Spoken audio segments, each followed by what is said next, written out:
Waktunya bersaat teduh dengan Tuhan melalui bacaan Alkitab satu pasal sehari dalam kitab Nabi-Nabi Besar bahagian kedua seri yang ke-29. Kitab Yeremia pasal 29 dengan perikop surat kiriman kepada orang-orang buangan di Babel dan sikap seorang buangan terhadap surat Yeremia. Mari baca Alkitab, mari dengar Alkitab, dan mari lakukan apa yang Allah firmankan di dalam Alkitab. Maka iman dan pengharapanmu tidaklah sia-sia. Tuhan Yesus Allah Putra, Alfa dan Omega memberkati, dan Allah Roh Kudus akan menuntun untuk memahami. Salam kasih dan doa dari Rumah Produksi Endang, Silitonga Tanjung, Bible Audio Ministry. Mari memulainya dengan doa dalam hati.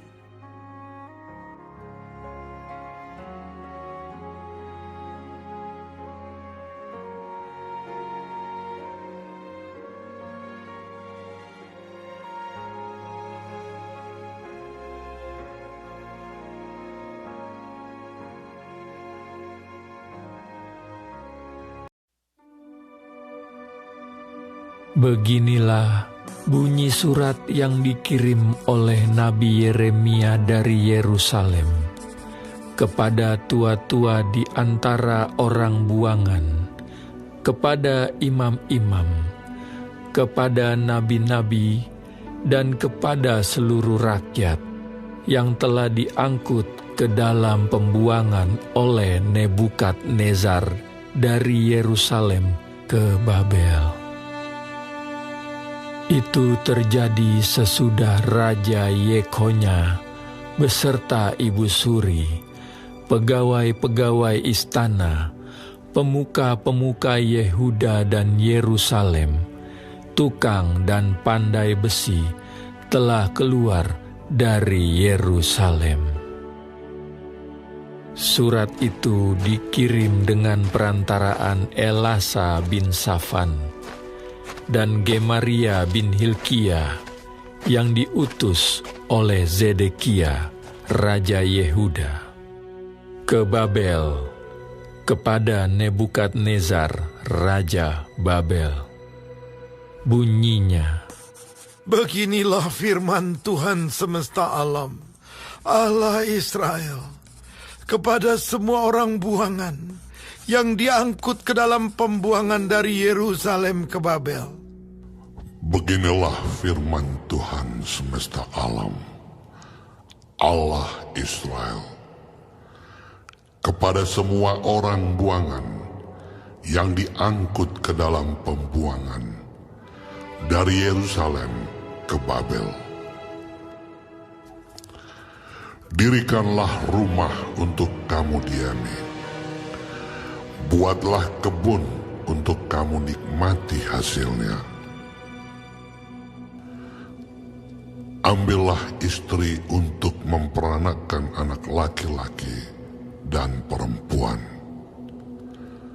Ambilkanlah istri bagi anakmu laki-laki, dan carikanlah suami bagi anakmu perempuan, supaya mereka melahirkan anak laki-laki dan perempuan, agar di sana kamu bertambah banyak, dan jangan berkurang. Usahakanlah kesejahteraan kota kemana kamu aku buang, dan berdoalah untuk kota itu kepada Tuhan, sebab kesejahteraannya adalah kesejahteraanmu. Sungguh, beginilah firman Tuhan semesta alam, Allah Israel. Janganlah kamu diperdayakan oleh nabi-nabimu yang ada di tengah-tengahmu, dan oleh juru-juru tenungmu, dan janganlah kamu dengarkan mimpi-mimpi yang mereka mimpikan. Sebab mereka bernubuat palsu kepadamu demi namaku, Aku tidak mengutus mereka. Demikianlah firman Tuhan. Sebab beginilah firman Tuhan. Apabila telah genap 70 tahun bagi Babel, barulah aku memperhatikan kamu. Aku akan menepati janjiku itu kepadamu dengan mengembalikan kamu ke tempat ini. Sebab aku ini mengetahui rancangan-rancangan apa yang ada padaku mengenai kamu. Demikianlah firman Tuhan, yaitu rancangan damai sejahtera dan bukan rancangan kecelakaan, untuk memberikan kepadamu hari depan yang penuh harapan. Dan apabila kamu berseru dan datang untuk berdoa kepadaku, maka aku akan mendengarkan kamu. Apabila kamu mencari aku, kamu akan menemukan aku. Apabila kamu menanyakan aku dengan segenap hati, aku akan memberi kamu menemukan aku. Demikianlah firman Tuhan. Dan aku akan memulihkan keadaanmu dan akan mengumpulkan kamu dari antara segala bangsa dan dari segala tempat kemana kamu telah kucerai-beraikan. Demikianlah firman Tuhan. Dan aku akan mengembalikan kamu ke tempat yang dari mana aku telah membuang kamu. Memang kamu berkata, Tuhan telah membangkitkan nabi-nabi bagi kami di Babel. Sungguh, beginilah firman Tuhan tentang raja yang duduk di atas takhta Daud dan tentang seluruh rakyat yang diam di kota ini, yakni saudara-saudaramu yang tidak keluar berserta kamu ke dalam pembuangan. Beginilah firman Tuhan semesta alam. Sesungguhnya, aku akan mengirim pedang, kelaparan, dan penyakit sampar ke antara mereka. Dan aku akan membuat mereka seperti buah ara yang busuk, dan demikian jeleknya, sehingga tidak dapat dimakan. Aku akan mengejar mereka dengan pedang, kelaparan dan penyakit sampar. Dan aku akan membuat mereka menjadi kengerian bagi segala kerajaan di bumi, menjadi kutuk, kedahsyatan, suitan, dan aib di antara segala bangsa kemana mereka kucerai-beraikan, sebagai ganjaran bahwa mereka tidak mendengarkan perkataanku. Demikianlah firman Tuhan yang telah kusampaikan kepada mereka terus-menerus dengan perantaraan hamba-hambaku, yakni para nabi, tetapi kamu tidak mendengarkannya. Demikianlah firman Tuhan. Tetapi dengarkanlah firman Tuhan, hai kamu semua orang buangan, yang telah kukirim dari Yerusalem ke Babel.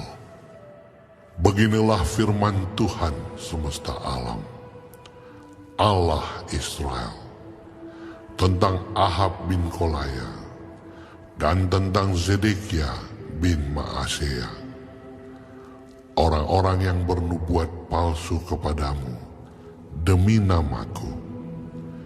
Sesungguhnya aku akan menyerahkan mereka ke dalam tangan Nebukadnezar, Raja Babel, yang akan memarang mereka mati di depan matamu sendiri. Sehingga dari keadaan mereka akan dijadikan suatu kutuk, oleh semua orang buangan dari Yehuda yang ada di Babel. Demikian, biarlah Tuhan memperlakukan kamu seperti Zedekia dan Ahab yang telah dipanggang oleh raja negeri Babel di dalam api. Oleh karena mereka telah melakukan kebebalan di Israel, telah berzinah dengan istri sesama mereka, dan telah mengucapkan demi namaku perkataan dusta yang tidak kupesankan kepada mereka. Aku sendirilah yang mengetahui dan menyaksikannya. Demikianlah firman Tuhan. Kepada Semaya, orang Nehelam itu, haruslah kau katakan, beginilah firman Tuhan semesta alam, Allah Israel.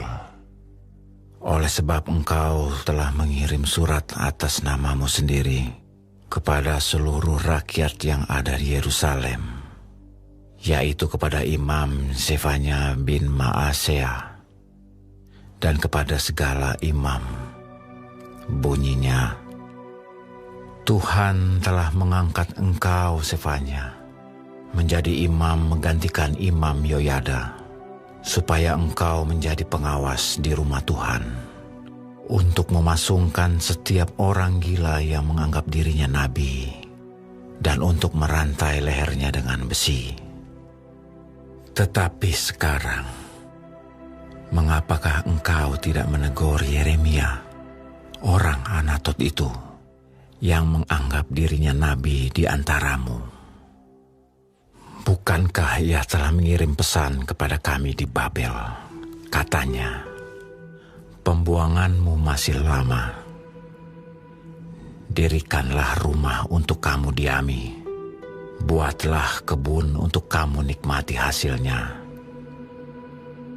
Surat ini dibacakan oleh Imam Zefanya ke telinga Nabi Yeremia.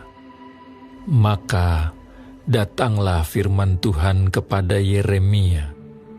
Bunyinya, Kirimlah pesan kepada semua orang buangan itu. Beginilah firman Tuhan tentang Semaya, orang Nehelam itu. Oleh karena Semaya telah bernubuat kepadamu, sekalipun aku tidak mengutusnya, dan ia telah membuat kamu percaya kepada dusta. Maka beginilah firman Tuhan, sesungguhnya aku akan menghukum Semaya, orang Nehelam itu, dan keturunannya. Tidak ada seorang pun dari keluarganya akan diam di tengah-tengah bangsa ini untuk melihat yang baik yang akan kulakukan kepada umatku. Demikianlah firman Tuhan, sebab ia telah mengajak murtad terhadap Tuhan.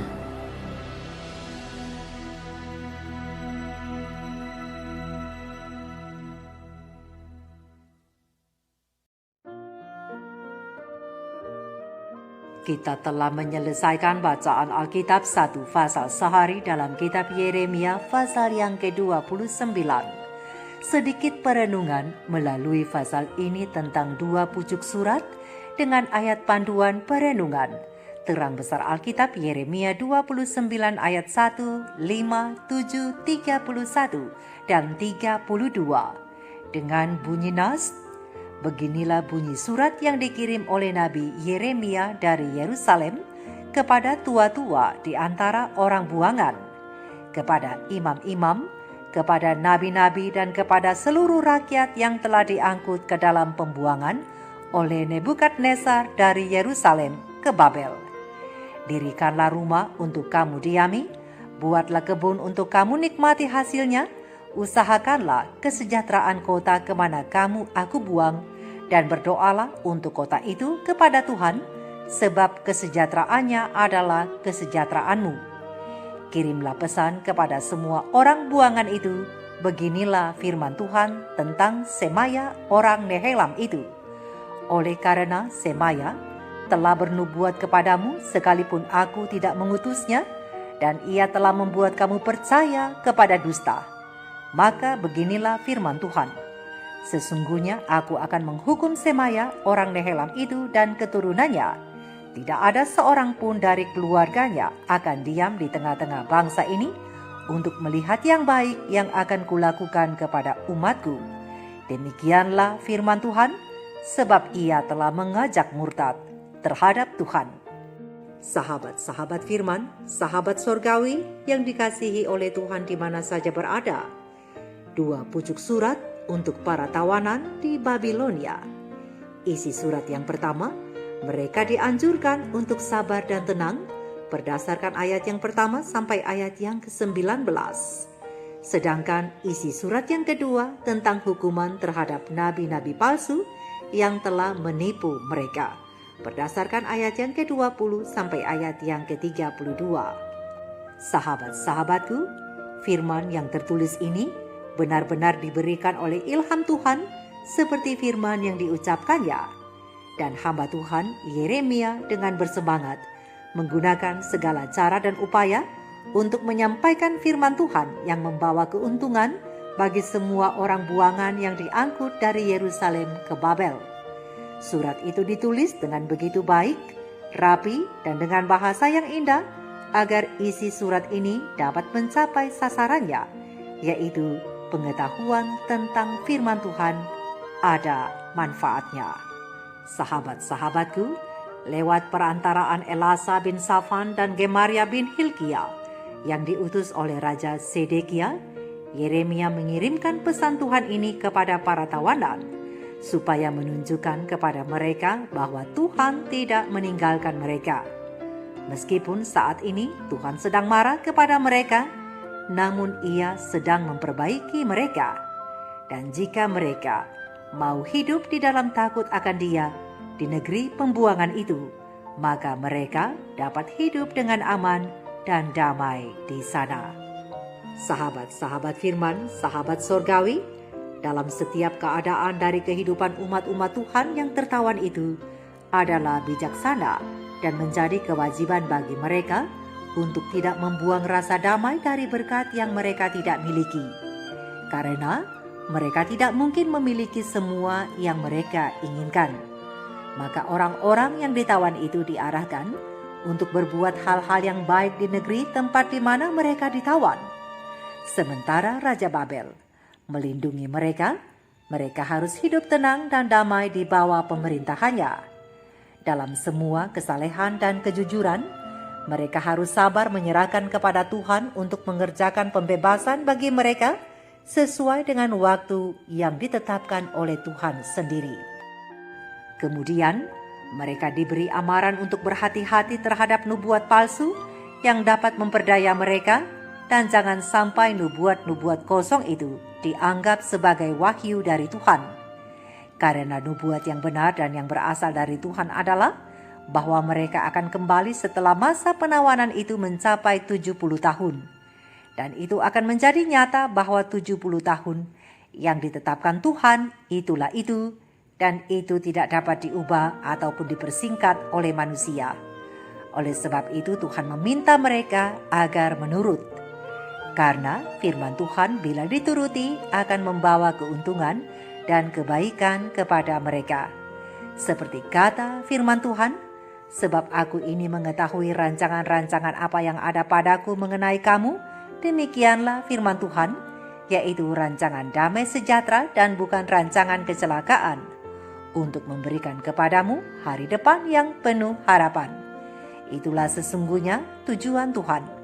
Sebab kita sering tidak mengetahui arah tujuan dan pikiran kita, tetapi Tuhan Maha Tahu dan Ia adalah pasti dan benar. Walaupun kadang-kadang kita merasa bahwa semua yang Tuhan rancangkan hendak mencelakakan kita, tetapi ingatlah, untuk umat-umat Tuhan, bahkan yang terlihat jahat seperti yang kita sangkakan, sebenarnya adalah untuk kebaikan kita. sebab Tuhan hendak memberi masa depan yang penuh harapan dan bukan kecelakaan bagi kita. Tuhan mau memberikan kepada kita harapan dalam iman dan bukan harapan berdasarkan janji-janji kosong. Ingatlah dan simpanlah dalam hatimu untuk apa yang Tuhan janjikan. Ketahuilah bahwa akhirnya atau endingnya akan menjadi yang terbaik bagi kita. Ketika kita dalam pergumulan, Tuhan memberikan semangat kepada kita terutama di saat kita berdoa.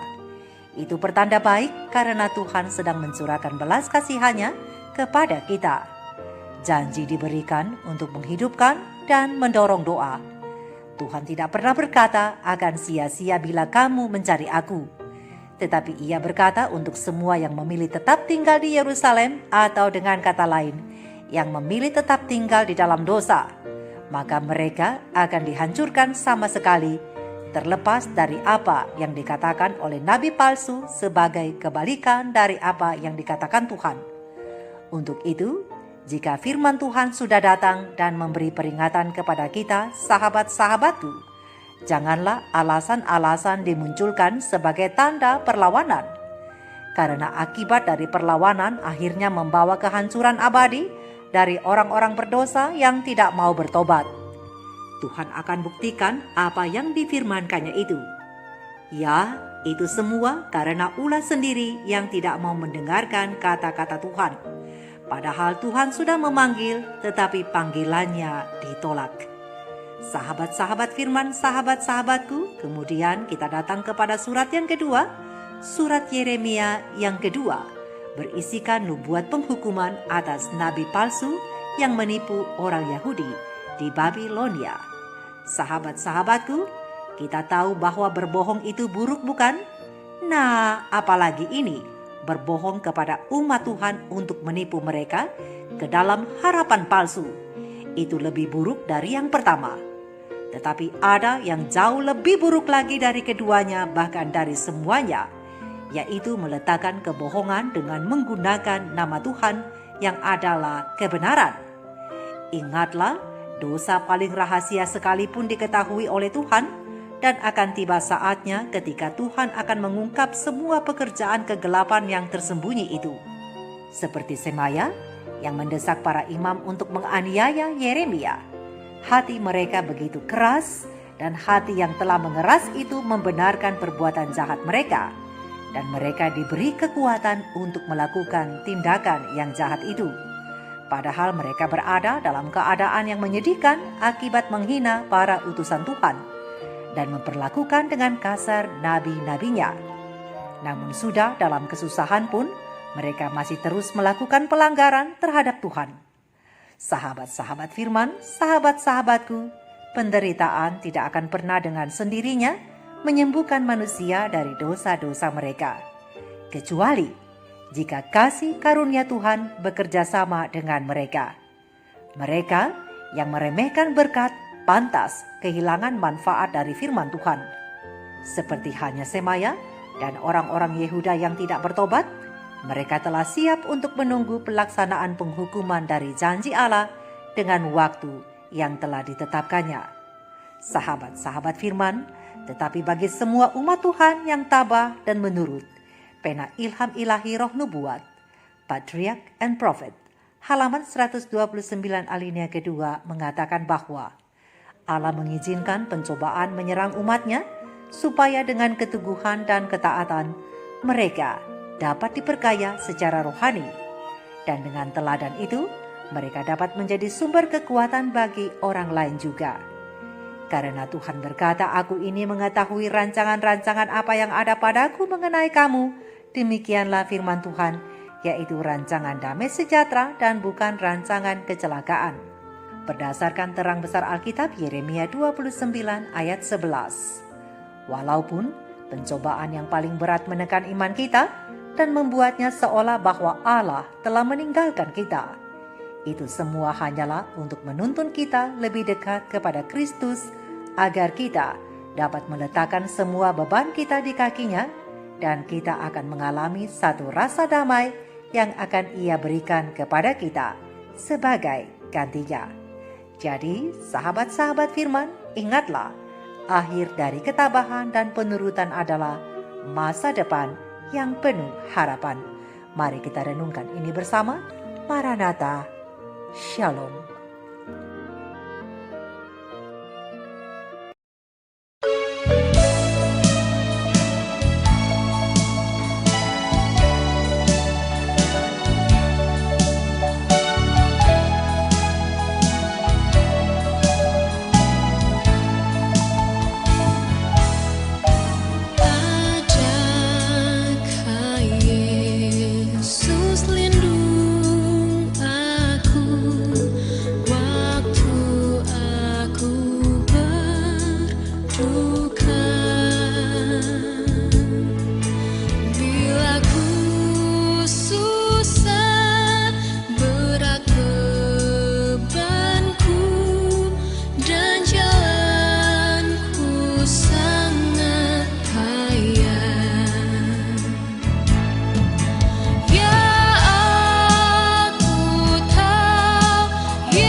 Yesus.